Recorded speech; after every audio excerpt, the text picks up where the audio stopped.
everyone, I'm Amber. I'm the Feline Care Supervisor here at Providence Animal Center, and I'm here to go over some basic cat counseling with you. So first things first, when bringing home your new feline friend, you always want to start slow. Always start them out in a confined space, like a bathroom or a bedroom, place them with the essentials, a litter box, food, water, a place to hide, and some toys, and then let them just decompress at their own pace. Just letting a cat out to the full room of a house can be very overwhelming for them, can cause them to become very stressed out and go into hiding, and then it's a little bit harder to track them down with all that room to roam. So setting up in the room makes it a lot easier, and then visiting them in that space, doing some bonding, seeing how they interact with you each day is a good indicator to let you know when they're ready to start coming out more.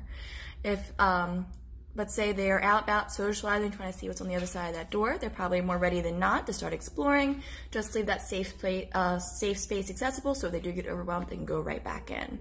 If they are still hunkered down and hiding in their room, just give them more time, get some calming spray, some cat treats, some wand toys, so you can kind of play from a distance, and then other things to help them relax, and again, just be patient. Cats are creatures of habit and routine, so big changes like this to a new home, can cause them to regress a little bit until they get their bearings again. There's no set time for them to acclimate. It could be 2 days, it could be 2 weeks. It's just a matter of patience, like I said. Also, though, if you have other animals, with the cat being in one room, it does make the introduction a lot easier. Before the new cat comes out, rub a clean towel on that cat, give it to the resident animals to smell, rub a towel on the resident animals, give it to the new cat to smell. So when they do start to meet, there's a little bit of familiarity there.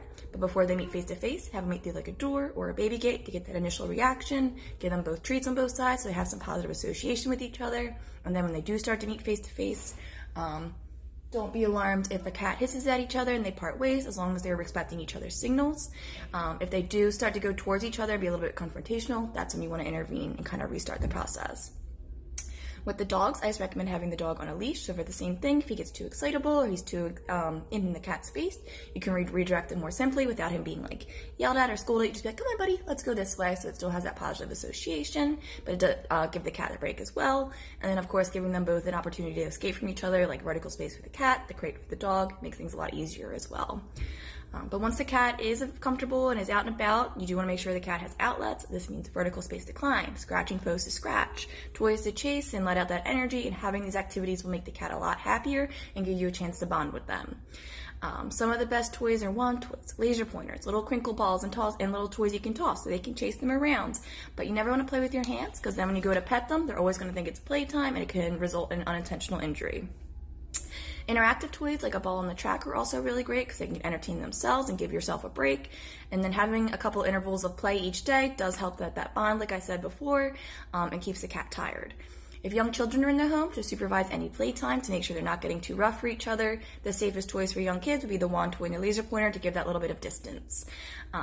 But you know, if the cat does have plenty of outlets and it still ends up scratching and climbing on things they're not supposed to, they do have aversions to help. We never recommend declawing. It actually causes more issue than it solves. It can stop using the litter box.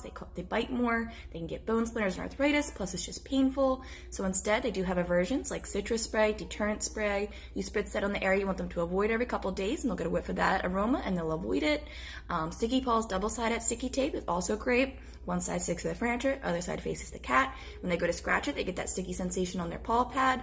They kind of get repulsed. And after a few times, they'll catch on and stop going to that place. They now also have these things, they're little silicone claw covers that you can purchase. You just glue them right onto the cat's nail. They last a couple weeks, if not a couple months, and then they'll shed naturally with the nail itself. It's just putting them on them every so often. But otherwise, having the scratching post in between helps as well. But if your cat ends up being a counter surfer or jumping up on things you're not supposed to, tin foil can help with that. You just put a flat piece up there, they'll feel that texture a few times, kind of get spooked by it, and then they'll be less likely and less inclined to try it again.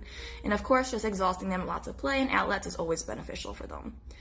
With cats and going outside, it is recommended your cat to be kept in. The world is a very scary place for a domestic cat, so indoor is always the best option. There are all alternatives for giving your cat controlled supervised outdoor time, like leash training and catios, which is an enclosed area you can kind of just put them in. But just make sure that you're using the safe options and not just letting the cat have at it. With regarding food, there is no specific brand in the shelter. It is donation-based, so if you're comfortable using a brand you've already used in the past, that is perfectly fine. Just make sure it's the appropriate kind of food, like kitten chow for kittens and cat chow for adult cats. I also recommend having at least one small meal of wet food each day for the cat because it helps keep them hydrated, and of course it's high value as well, so it helps them kind of fall in love with you a little bit quicker. Unscented clumping litter is always the best place to start with litter. Sometimes the really fancy scents can throw a cat off in a new environment, so it's always best to start basic until they're completely comfortable.